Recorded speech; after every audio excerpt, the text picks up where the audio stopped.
That new motor in, brother, you're going to need it. Pat Dakin and Doug Kallita.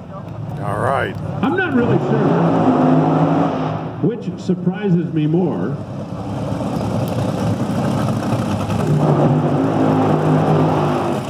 Pat Dakin qualified 14th or Doug Kallita qualified 13th. Certainly you expect the Kallita Motorsports team to be up in the top half of the field. But Pat Dakin, when he has brought this car out, historically, has been like a mid-packer. You know, he'll be 8 to 12, somewhere in that neighborhood. He's really only made one decent run out of 3 attempts. Yeah, and especially because we haven't had conditions that have presented themselves to be tricky, you know what I mean? Like, obviously running these cars is not easy under any circumstance, but it isn't like we have a racetrack that has a bunch of bumps in it. We have a beautiful racetrack. It isn't like it's been 100 million degrees down there, so a bit quizzical for Scott Graham and those guys, but they are mostly and certainly capable of, in this session, putting that thing down in a more representative time. Doug Kallita, 378.3, they haven't really got one square yet. I mean, the mile an hour there, the mile an hour at 326 went through under power, and it is a very tight grouping of cars. And under other circumstances, that 78 is going to put you in a better spot. But right now, he's 700 off the pole. What do you think of the look of that thing? The applied imaging folks that are kind of sticking their toes in the NHRA water. That is a nice graphic. Very modern, very cool, and it is being wheeled by one of the best in the history of drag racing. So they did the right things this weekend out here in Norwalk. If you want to be in the quick half of the field right now, outrun Billy Torrance 374. A 7-0.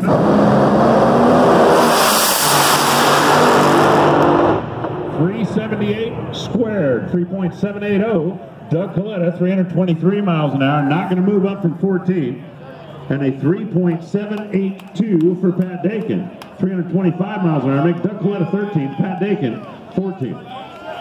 Yeah, and it really puts both guys into a situation. There goes John Force on that motorcycle. Likely going to be pressing. You know, they're going to be coming up here trying to do something maybe that they haven't tried during the week to try to get some elapsed time, 400s, 500s, maybe 600s to put them on league where their competitors ultimately will be. We've got a long way to go between between now and then, but Doug Kallita right now, looking at potential of Steve Torrance round number 1. Can you imagine Steve Torrance qualifies 4th and goes, okay. You've heard of the Yankee Stadium? Well, it's like the house that Ruth built? In Bristol. Well, you look up at them stands, this is a house that John Force built. The 2 cars on our replay in the Sunoco Vision screen. We don't see cylinders dropping. We don't see tires smoking. We see 2 cars passing the finish line. Gotten there. You've been in the TV booth so long you forgot to talk over top of the burner? No, I like doing it because they always tell me not to do it. That's my favorite part of doing it. Yeah. Try to put all the swear words in so I don't get here. One other thing that I want to point out for the record. The last thing in that lane on the Budweiser side was the safety safari, and Doug went right straight down. Not a wisp of smoke, not a problem, not anything. Tip of the cap to the guys and gals that make that happen. What do you think the side bet is here? Yeah, I mean, they're within 2,000 of each other. These guys always seem to find each other at races they're at. They're weirdly inseparable. Quickly down to Lewis. Doug, you said you're struggling. What do you guys have to do? Yeah, we're going to have to step it up tomorrow, but it's supposed to be a little warmer tomorrow. The track should be altogether different, so, you know, you missed that Friday night run, and it kind of hurt you, but real proud of my guys. We got the allied imaging guys on this car this weekend. Real proud of that effort, and we'll just hope for the best tomorrow. Austin Prock and Jordan Vandergriff have become fast friends. They're both rookies. They're both racing for the Road to Future award, and they both really like to kind of needle each other. Probably Austin more than Jordan.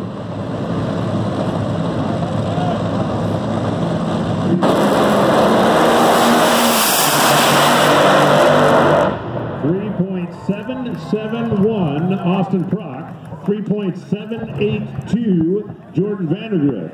Austin, 11, moved around Jordan, and Jordan drops back down to 12, and don't think that they won't be talking about that at the top end of the racetrack. Yeah, and then we look, you know, as competitive as